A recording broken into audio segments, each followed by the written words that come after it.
अस्सलाम वालेकुम dears, my name is Mohammad Naeem Tahir. आज का जो हमारा टॉपिक है वो है सीवी के बारे में। हमने पहले एक वीडियो अपलोड की है जिसमें इंटरव्यू के बारे में बताया गया है। जब आप किसी जॉब के लिए इंटरव्यू देने के लिए जाते हैं तो आपका तमाम रिकॉर्ड, आपका बैकग्राउंड, आपका नॉलेज, आपकी डिग्री, आपका एक्सपीरियंस, आपका इंटरेस्ट एक रिटन फॉर्म में एक पेज पर उनके सामने पेश कर दिया जाता है। वो जिस सूरत में पेश किया जाता है उस सूरत को कहते हैं सीवी। सीवी का मतलब क्या होता है? सीवी का मतलब होता है करिकुलम विटाए। करिकुलम विटाए किसको कहते हैं? करिकुलम विटाए उसको कहते हैं कि आपका पर्सनल डाटा, आपका बैकग्राउंड, आपकी क्वालिफिकेशन, आपका एक्सपीरियंस, आपका इंटरेस्ट, आपका नॉलेज, आपका रेफरेंस, तमाम चीजें उसमें जो है वो आप रिटन फॉर्म में इंटरव्यूअर के सामने पेश कर देते हैं। तो आज मैं आपको दिखाऊंगा कि किस तरीके से जो है वो सीवी बनती है, किस तरीके से सीवी बनाई जाती है और एक पैटर्न क्या है सीवी बनाने का। तो जिसने इंटरव्यू वाली जो है वो वीडियो नहीं देखी तो काइंडली एक बार जो है वो इंटरव्यू वाली वीडियो देख लीजिएगा ताकि जो है वो इंटरव्यू के बारे में भी आपको थोड़ी सी गाइडेंस मिल सके। तो आइए स्टार्ट करते हैं अपनी सीवी के बारे में। तो सीवी पर जो है कुछ लोग पिक्चर्स लगाते हैं, कुछ लोग पिक्चर्स नहीं लगाते।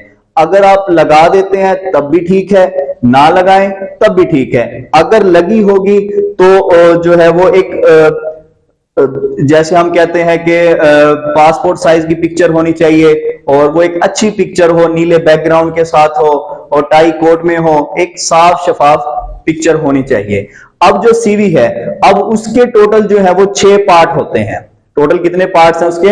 6 पार्ट हैं। तो सबसे पहला जो पार्ट है वो है पर्सनल इंफॉर्मेशन का।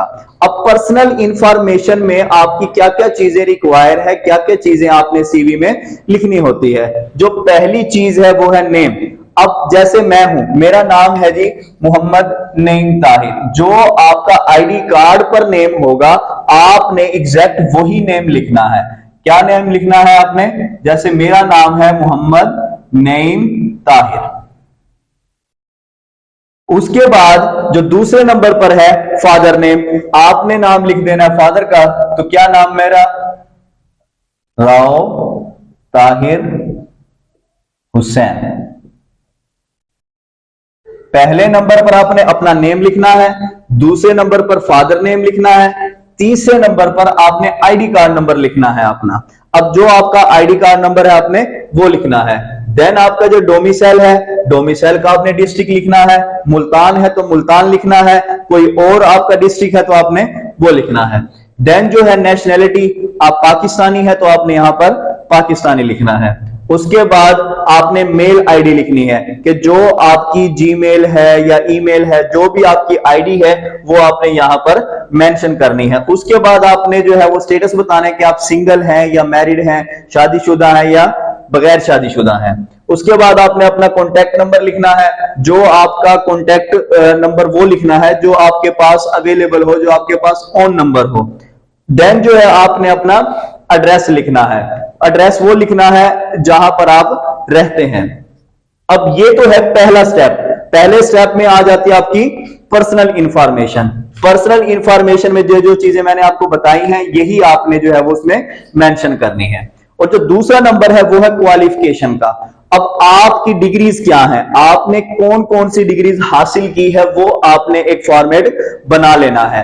आपने जो फॉर्मेट बनाना है वो लास्ट डिग्री से बनाना है। जैसे कि फॉर एग्जांपल एमफिल है, एमफिल मैं कहता हूं जी मेरा स्टिल कंटिन्यू है, ठीक है। और उसके बाद जो है मैंने किया एमएससी अकाउंटिंग फाइनेंस, वो मैंने फॉर एग्जांपल किया जी 2017 में। किस साल किया मैंने? 2017 में। डिवीजन क्या थी मेरी? फर्स्ट डिवीजन थी। बोर्ड क्या था मेरा? बहाउद्दीन ज़िक्रिया यूनिवर्सिटी था, बीजेडयू, ठीक है। और उसके बाद मेरा बीकॉम था। बीकॉम मैंने किस साल में किया? मैंने किया 2015 में। और उसमें कौन सी डिवीजन थी मेरी? उसमें भी फर्स्ट डिवीजन थी। और वो कहां से किया? वो भी बीजेडयू से किया। इसी तरह आपने जो है ये कंप्लीट करना है लास्ट डिग्री से। फिर डी काम थी, डी काम जो है वो 2012 में किया। उसका क्या था? जिसमें फर्स्ट डिवीजन थी। वो कहां से की? पीबीटीई लाहौर से, यानी कि Punjab board technical education Lahore से। उसके बाद मैट्रिक थी, मैट्रिक किस साल में की? 2010 में की। उसमें भी क्या थी? फर्स्ट डिवीजन थी। वो कहां से की? 22 मुल्तान से की। तो जो आपकी डिग्रीज हैं, आपने वो क्वालिफिकेशन आपने इस जो है वो टेबल में ऐड करनी है। इसके बाद आपका आ जाता है एक्सपीरियंस, कि आपने किस किस जगह पर एक्सपीरियंस, किस किस जगह पर आपने काम किया है। कहीं कॉलेज में किया है तो कॉलेज का एक्सपीरियंस लिखें, किसी प्राइवेट या लिमिटेड जो है या कोई मल्टीनेशनल कंपनी में किया है तो वो आप लिखें, किसी गवर्नमेंट इंस्टीट्यूट में किया है तो आपने वो लिखना है। जो आपका एक्सपीरियंसेस है, जो काम आपने वहां पर किया है, वो आपने अपने एक्सपीरियंसेस में ऐड कर देना है। तो तीन चीजें हमने देख ली हैं। सबसे पहले थी पर्सनल इंफॉर्मेशन, दूसरे नंबर पर थी क्वालिफिकेशन, तीसरे नंबर पर थी आपका एक्सपीरियंस। अब जो चौथे नंबर पर है वो है आपकी अदर क्वालिफिकेशन। आपकी अदर क्वालिफिकेशन भी हो सकती है, आपके पास कोई सर्टिफिकेशन भी हो सकती है। फॉर एग्जांपल आपने सीए किया है, आईसीएम में किया है, पिपा किया है, कोई बहुत सारी डिग्रीज हैं जो आप अदर सर्टिफिकेशन में आ जाती हैं। या आपने एमएस ऑफिस किया है, आपको ओरेकल आता है, आपको एडोब शॉप आता है, आपको पीएचडी आता है। बहुत सारे ऐसे सॉफ्टवेयर हैं जो आप यहां पर अपने ऐड कर सकते हैं अगर आपको आते हैं तो। अगर आपको नहीं आते तो आपने वो चीज हरगिज सीवी पर नहीं लिखनी जो आपको नहीं आती।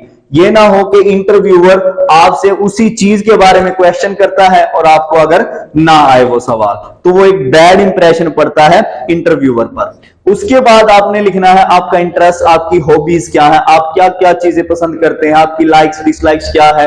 क्रिकेट खेलते हैं, बैडमिंटन खेलते हैं, बुक्स रीडिंग। अब बुक्स रीडिंग पर बाजों का बात आ जाती है तो आप कौन सी बुक्स पढ़ते हैं। अब बुक्स में आप अगर आप पढ़ते हैं तो 2-4 बुक्स तो रीड करके जाएं जिसको आप पढ़ते हैं। अगर आप नहीं पढ़ते तो काइंडली उसको ना लिखिएगा।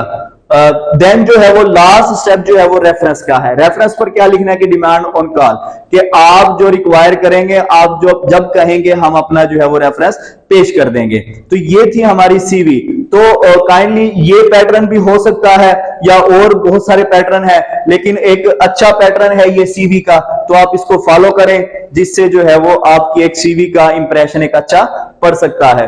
अगर आज की आपको हमारी वीडियो अच्छी लगी है तो प्लीज सब्सक्राइब कीजिएगा, बेल आइकन का बटन प्रेस कीजिएगा ताकि हमारी आने वाली तमाम वीडियो आप तक बआसानी पहुंचती रहे।